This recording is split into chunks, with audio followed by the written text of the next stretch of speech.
السلام عليكم ورحمة الله وبركاته. إن الحمد لله نحمده ونستعينه ونستغفره ونعوذ بالله من شرور أنفسنا ومن سيئات أعمالنا. من يهده الله فلا مضل له ومن يضلله فلا هادي له. أشهد أن لا إله إلا الله وحده لا شريك له وأشهد أن محمدا عبده ورسوله. اللهم صل على محمد وعلى آله وصحابته ومن سار على نهجه واهتدى بهديه واستنى بسنته إلى يوم القيامة. يا أيها الذين آمنوا اتقوا الله حق تقاته ولا تموتن إلا وأنتم مسلمون. اللهم علمنا بما ينفعنا وانفعنا بما علمتنا وزدنا علما وتوفيقا والحقنا بالصالحين. أما بعد، معاشر المسلمين jamaah salat subuh rahimani wa rahimakumullah. Alhamdulillah, pada kesempatan ini kita kembali melanjutkan majelis ilmu kita pada penjelasan kitab Taisirul Karimir Rahman fi Tafsir Kalamil Mannan yang ditulis oleh Syekh Abdurrahman bin Nasir As-Sa'di rahimahullah. Dan alhamdulillah saat ini kita sudah sampai di penghujung daripada surah Al-Qamar, dan ayat terakhir yang kita jelaskan yaitu firman Allah Subhanahu wa taala, inna kulla syai'in khalaqnahu biqadar wa ma amruna illa wahidatun kalamhim bil basar. Allah Subhanahu wa taala pada kedua ayat ini menjelaskan bahwa segala sesuatu itu telah ditetapkan oleh Allah Subhanahu wa taala. Apa yang akan terjadi di muka bumi ini, apa yang akan terjadi setelahnya, setelah kehidupan di dunia ini, semuanya telah tertuliskan di Lauhil Mahfuz. Dan itu dijelaskan di dalam hadis yang sahih. Nabi sallallahu alaihi wasallam bersabda, "Kataballahu maqadiral khalaiq qabla an yakhluqas samawati wal ard bi 50,000 sanah." Allah Subhanahu wa taala telah menuliskan takdir yang akan berlaku pada seluruh ciptaan-ciptaannya sebelum Allah Subhanahu wa taala menciptakan langit dan bumi. 50,000 tahun sebelum Allah Subhanahu wa taala menciptakan langit dan bumi. Hanya saja kita tidak mengetahui apa yang Allah tuliskan untuk kita. Kita tidak mengetahui apa yang Allah takdirkan untuk kita, sehingga kita tidak boleh beralasan dengan takdir terhadap hal-hal yang tidak baik pada diri kita. Karenanya ketika para sahabat mendengarkan hadis yang seperti ini, yaitu tentang telah ditetapkannya segala sesuatu, para sahabat sempat bertanya kepada Nabi SAW, "Falimal amal?" Kalau segala sesuatunya sudah ditetapkan, maka buat apa lagi kita beramal? Tidakkah kita sekedar menunggu apa yang telah Allah takdirkan kepada kita? Karena apa yang Allah takdirkan itu tidak akan mungkin berubah. Maka Nabi SAW mengatakan, "I'malu fakullun muyassarun lima khuliqalah." Justru beramallah, karena setiap orang akan dimudahkan untuk menuju kepada apa yang ditakdirkan kepadanya. Jadi iman kepada takdir itu tidak boleh disalahpahami sehingga membuat seseorang itu menjadi malas di dalam berikhtiar. Justru sebaliknya, iman kepada takdir memotivasi kita untuk bersungguh-sungguh di dalam berikhtiar. Makanya diturunkanlah Al-Quran, diutuslah Nabi Muhammad sallallahu alaihi wasallam agar beliau menjelaskan kepada seluruh manusia sebab-sebab yang mengantarkan manusia kepada kebaikan dan juga menjelaskan sebab-sebab yang menghindarkan dari keburukan, agar itu dijadikan sebagai acuan di dalam berikhtiar, di dalam beramal. Jamaah rahimakumullah, kemudian Allah Subhanahu wa taala juga menyampaikan, wa ma amruna illa wahidatun kalamhim bil basar. Allah Subhanahu wa taala juga menegaskan bahwa ketika Allah Subhanahu wa taala menghendaki sesuatu, maka tidak ada yang bisa menghalangi terwujudnya apa yang Allah kehendaki, dan Allah mewujudkan apa yang dikehendakinya itu dengan sangat cepat. Kalamhim bil basar, hanya sekejap mata saja, dan itu dijelaskan di ayat yang lain, idza arada syai'an an yaqula lahu kun fayakun. Jika Allah menghendaki sesuatu, maka Allah cukup mengatakan kun fayakun. Dan ayat-ayat yang seperti ini yang menunjukkan kepada kita besarnya kuasa Allah Subhanahu wa taala, dan Allah berkuasa atas segala sesuatu. Ini termasuk ayat-ayat yang mendorong kita semua untuk selalu bersandar kepada Allah dan berdoa kepadanya. Setiap kali kita punya kebutuhan, kita punya hajat, maka yang pertama kali kita ingat itu adalah Allah Subhanahu wa taala, dan meyakini bahwa apapun keinginan yang kita miliki, apapun keinginan yang ingin kita wujudkan, maka tidak mungkin terwujud kecuali Allah Subhanahu wa taala menghendakinya. Sehingga seorang muslim akan selalu berdoa kepadanya, akan selalu menggantungkan harapannya kepada Allah Subhanahu wa taala. Dan itu diantara makna yang tersirat dari firman Allah Subhanahu wa taala, Allahus Samad. Kemudian pada ayat yang berikutnya, wa laqad ahlakna asya'akum fahal min muddakir, dan sungguh kami telah membinasakan orang-orang yang seperti kalian, lalu apakah ada yang mengambil pelajaran? Hal ini ketika turun pertama kali maka tertuju kepada orang-orang Arab Quraisy. Jadi Allah Subhanahu wa taala telah membinasakan orang-orang yang semisal dengan mereka dari umat-umat terdahulu. Alladzina amilu kama amiltum wa kadzdzabu kama kadzdzabtum.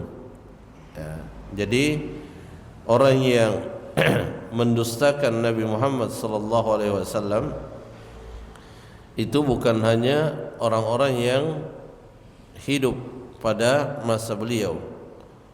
Apa yang dilakukan oleh orang-orang kufar Quraisy kepada Nabi Muhammad sallallahu alaihi wasallam itu telah pernah dilakukan juga oleh umat-umat terdahulu kepada nabi yang diutus kepada mereka. Dan Allah Subhanahu wa taala membinasakan mereka.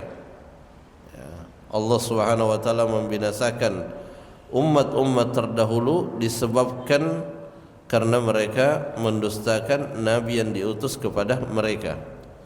Maka Allah Subhanahu wa taala melalui ayat ini memperingatkan kepada segenap kufar Quraisy bahwa jika kalian melakukan sebagaimana yang mereka lakukan, maka Allah akan menimpakan kepada kalian sebagaimana yang telah menimpa umat-umat terdahulu.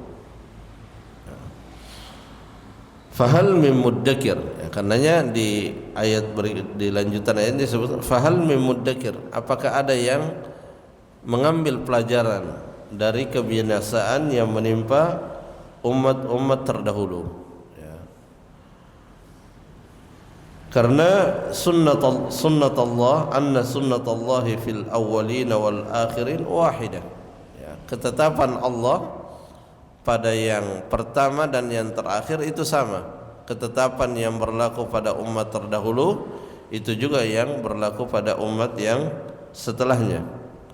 Wa anna hikmatahu kama iqtadat ihlak ulaika al-asyrar. Dan di antara bentuk hikmah Allah Subhanahu wa taala yaitu dengan membinasakan para pelaku-pelaku keburukan.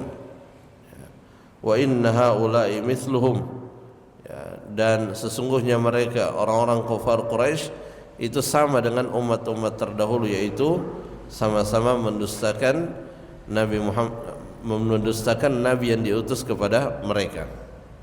Jadi ini adalah peringatan yang sangat keras. Walaqad ahlakna asya'akum. Ini peringatan yang sangat keras, dan ini tidak berlaku pada zaman tertentu saja, tapi berlaku pada semua zaman. Bahwa ketika kita mendustakan utusan Allah Subhanahu wa taala, maka itu berarti kita terancam dengan yang namanya kebinasaan. Baik itu kebinasaan di dunia ataupun kebinasaan di akhirat, dalam arti mendapatkan siksaan di akhirat. Makanya di antara pesan yang pernah disampaikan oleh Ali bin Abi Thalib radhiyallahu an, beliau mengatakan, la yakhafanna ahadukum illa dzambah. Janganlah salah seorang di antara kalian takut kepada sesuatu kecuali takut kepada akibat dari dosa yang dia lakukan. Ya, karena setiap dosa yang kita lakukan, sekecil apapun itu, maka itu akan memberikan dampak buruk kepada diri kita, kecuali jika kita segera beristighfar dan bertobat dari dosa tersebut. Ya, tetapi ketika seseorang terus menerus di dalam melakukan suatu dosa tanpa dia beristighfar dan bertobat dari dosa tersebut, maka meskipun kecil lama-lama akan menjadi besar. Dan dosa yang kecil itu disebutkan oleh para ulama, dia merupakan bawabatun ilal kabair. Dia merupakan gerbang menuju kepada yang besar. Ya, karenanya di antara arahan yang Nabi sampaikan kepada para sahabatnya yaitu melarang mereka dengan sangat keras dari meremehkan dan menyepelekan dosa-dosa kecil. Ya. Di dalam salah satu perkataan yang disebutkan oleh Anas bin Malik radhiyallahu anhu, beliau mengatakan, innakum la ta'maluna a'malan tarawnahu fi ayunikum adaqqu min asy-sya'r. Ya, Anas bin Malik berkata kepada, ya, tentunya kepada generasi tabi'in, ya, sungguhnya kalian melakukan suatu amalan tarawnahu fi ayunikum adaqqu min asy-sya'r. Engkau melihat apa yang kalian lakukan itu berupa keburukan, hanya melihatnya seperti sehelai rambut yang sangat tipis. Artinya melihat dosa tersebut sebagai sesuatu yang sangat kecil sekali. Ya. Wa in kunna na'udduhu ala ahdi Rasulillah sallallahu alaihi wasallam minal muhlikat. Padahal di zaman Nabi dosa yang seperti itu kami menilainya sebagai sesuatu yang membinasakan. Ya. Makanya di kesempatan lain Nabi sallallahu alaihi wasallam ketika memperbandingkan antara cara pandang seorang muslim terhadap dosa dengan cara pandang seorang munafik, ya, Nabi mengatakan bahwa seorang muslim itu melihat suatu dosa seperti gunung besar yang akan menerpa dirinya, sedangkan orang munafik melihat suatu dosa yang dia lakukan itu hanya seperti seekor lalat yang hinggap di wajahnya. Walaqad ahlakna asya'akum fahal min muddakir wa kullu syai'in fa'aluhu fi zubur. Dan segala sesuatu yang dilakukan oleh manusia, baik itu kebaikan ataupun keburukan, maktubun alaihi fil kutub al-qadariyah. Ya. Semuanya tertulis, semuanya telah tertulis. Ya, jadi apa yang akan kita lakukan itu semuanya sudah tertulis. Tetapi sekali lagi kita tidak pernah mengetahui apa yang tertulis itu. Ya, kita tidak pernah mengetahuinya, sehingga kita wajib untuk melakukan usaha dan kita wajib untuk mengetahui sebab-sebab yang mendatangkan kebaikan untuk diri kita. Dan sebab-sebab yang mendatangkan kebaikan untuk diri kita itu rujukannya adalah agama kita. Ya, sehingga agama ini memang mutlak harus kita pelajari. Karena kita tidak mungkin mengetahui apa yang baik bagi kita dan apa yang buruk bagi kita kecuali dengan kembali kepada agama kita. Ya, mungkin bisa saja secara dunia seseorang mendapatkan kebaikan secara melimpah, tetapi ketika dia tidak kembali kepada agamanya, maka dia hanya istimewa dalam kehidupan dunianya secara materi, tetapi hancur di dalam urusan akhiratnya. Dan apa gunanya hidup kalau sekedar hanya untuk hal yang seperti itu? Ya, karena makhluk yang lain seperti hewan ternak ya juga merasakan yang seperti itu. Ya, mereka makan, mereka minum, mereka tidur, mereka bersenang-senang, tapi setelah itu tidak ada, ya, tidak ada yang masih mending hewan, karena setelah mereka mati maka mereka dikembalikan menjadi tanah. Ya, setelah saling membalas sesama hewan itu dikembalikan menjadi tanah. Ya, makanya orang-orang kafir ketika melihat ya, hewan dikembalikan menjadi tanah, maka mereka mengatakan sebagaimana disebutkan dalam surah An-Naba, ya laitani kuntu turaba. Mereka berandai-andai agar dijadikan saja tanah sebagaimana hewan tersebut, ya, daripada dimasukkan ke dalam neraka, karena mereka sudah melihatnya di setiap pagi dan sore hari. Wa kullu saghirin wa kabirin mustatar, ya, dan segala sesuatu, ya, yang kecil ataupun yang besar itu sudah dituliskan, ya. Masturun maktub, wa hadhihi haqiqatul qada wal qadar, dan inilah hakikat daripada qada dan qadar. Wa anna jami'al asya kullaha qad alimaha Allah Ta'ala wa sataraha, ya, dan bahasanya segala sesuatu itu telah diketahui oleh Allah Subhanahu wa Ta'ala, dan apa yang Allah ketahui itu telah Allah tuliskan, ya, fi lauhil mahfud, di lauhil mahfud. Fama sya'allahu kana wa ma lam yasha' lam yakun. Apa yang Allah kehendaki itulah yang terjadi, dan apa yang Allah tidak kehendaki tidak akan mungkin terjadi. Ya. Jadi ketika seluruh makhluk memiliki kehendak tapi Allah tidak menghendaki, maka tidak akan mungkin terjadi. Sebaliknya, seluruh makhluk tidak menghendaki tapi Allah menghendaki, maka itulah yang akan terjadi. Ya, di dalam suratul Kahfi, ya, Allah Subhanahu wa taala perintah, "Wala taqulanna li syai'in inni fa'ilun dzalika ghada."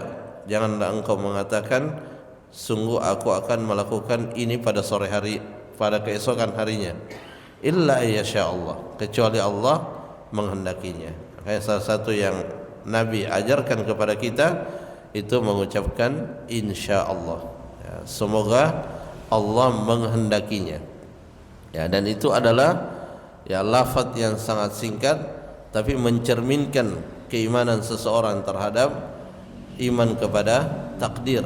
Selalu ingat bahwa segala sesuatu ditakdirkan oleh Allah Subhanahu wa taala, dan itu juga akan mencegah diri kita dari keangkuhan, kesombongan, ya, karena orang yang iman kepada takdir itu tidak akan ada celah baginya untuk menyombongkan diri, karena ia tahu dan mengerti bahwa apapun yang ia dapatkan itu atas kehendak Allah Subhanahu wa taala. Wa kullu saghirin wa kabirin mustatar. Kemudian innal muttaqina fi jannati wa nahar, ya, sungguhnya orang-orang yang bertakwa itu berada di dalam surga, ya, berada dalam surga yang mengalir di bawahnya sungai-sungai. Ya, jadi suratul Qamar ini meskipun dikenal dengan suratul Wa'id, surat yang di dalamnya banyak ancaman, tetapi di dalamnya juga terdapat janji, ya, dan ini adalah wujud dari nama daripada Al-Quran, yaitu Al-Mathani, yang berpasangan, di mana Allah ketika menyebutkan suatu ancaman, maka Allah juga menyebutkan janji-janji, ya, yang membangkitkan harapan kita untuk meraih kebaikan. Dan di sini disebutkan takwa, ya, dan ini yang sering disebutkan di dalam Al-Quran ketika menjelaskan suatu balasan yang terbaik, itu biasanya disebutkan diperuntukkan kepada orang-orang yang bertakwa, karena inilah kata yang paling mewakili secara lengkap semua jenis-jenis kebaikan, ya, karena takwa itu adalah rasa takut yang ada di dalam diri seseorang yang mendorong dia untuk melakukan kebaikan dan menjauhi keburukan, yang dengan itu ia terjaga dari siksa api neraka. Innal muttaqina fi jannati wa nahar fi maq'adi sidqin inda malikin muqtadir. Di sisi Allah Subhanahu wa taala, di tempat yang hak, ya, di tempat yang benar, ya, yaitu surga yang tidak mungkin didapatkan kecuali dengan cara yang benar. Inda malikin muqtadir, malikin muqtadir itu Allah Subhanahu wa taala, ya, penguasa, pemilik yang sempurna, dan muqtadir, ya, itu adalah tingkatan tertinggi daripada al-qadir, ya. Allah Syekh Sa'di rahimahullah mengatakan, fala tas'al ba'da hadza amma yu'tihim rabbuhum an karamatihi wa judihi wa yamudduhum bihi min ihsanihi wa minnatihi, ya. Jadi tidak ada lagi yang kita minta selain daripada ini, ya. Kita minta kepada Allah Subhanahu wa taala agar Allah memasukkan kita ke dalam surga, ya, dan ini salah satu yang, ya, yang penting untuk kita selalu membacanya di dalam sujud kita, karena ketika kita meminta kepada Allah Subhanahu wa taala, maka Allah Subhanahu wa taala akan memudahkan kepada kita sebab-sebab untuk mendapatkan apa yang kita minta. Jadi ketika misalnya kita minta, Allahumma inni as'alukal jannah, ya, wa ma qarraba ilaiha min qaulin wa amal, ya Allah, aku meminta kepada Engkau syurga dan amalan-amalan yang mendekatkannya kepadanya, kepada syurga, ya, maka Allah Subhanahu wa taala akan menghadirkan kepada kita sebab-sebab yang memudahkan kita dimasukkan ke dalam syurga. Sebagaimana dijelaskan oleh para ulama ketika mereka menjelaskan Rabbana atina fid dunya hasanah wa fil akhirati hasanah wa qina adzabannar. Kita meminta kebaikan di dunia, itu berarti kata para ulama kita juga meminta sebab-sebabnya, ya, karena segala sesuatu itu ada sebabnya. Ya, jadi kita meminta kebaikan di dunia, yaitu sebab-sebab untuk mendapatkan kebaikan tersebut masuk di dalam permintaan kita. Kemudian demikian pula fid dunya hasanah wa fil akhirati hasanah. Kita meminta sebab-sebab untuk mendapatkan kebaikan di akhirat. Kemudian wa qina adzabannar, sebab-sebab untuk terjaga dari neraka. Dan di situ disebutkan sebab-sebab terjaga dari neraka bisa dengan kita dijaga dari melakukan perbuatan maksiat, dan juga bisa dengan diberikan kepada kita taufik ketika kita terjatuh di dalam maksiat, karena tidak mungkin, ya, pasti ada waktu di mana kita melakukan suatu dosa, ya, karena tidak ada manusia yang maksum. Tetapi di antara manusia ada yang berbuat dosa dan dia langsung bertobat dan beristighfar, tetapi ada juga yang terlalaikan dari taubat dan istighfar. Nah, di antara cara Allah Subhanahu wa taala di dalam mengabulkan permintaan seorang hamba untuk dijaga dari neraka, selain dijaga dari berbuat dosa, juga ketika berbuat dosa Allah Subhanahu wa taala akan memberikan kepadanya taufik supaya bisa bertaubat dan beristighfar kepada Allah Subhanahu wa taala. Jamaah rahimakumullah, Itu yang bisa disampaikan, dan alhamdulillah kita telah selesai dari penjelasan suratul Qamar, dan semoga Allah Subhanahu wa taala memberikan kepada kita semua taufik untuk bisa memahami ayat-ayat di dalam surah ini, dan juga tentunya kita bisa mengamalkannya dan mengajak orang lain kepada apa yang telah kita pahami dan apa yang telah kita amalkan. Wallahu taala a'lam bissawab. Subhanakallahumma rabbana wa bihamdik asyhadu an la ilaha illa ant astaghfiruka wa atubu ilaik. Assalamualaikum warahmatullahi wabarakatuh.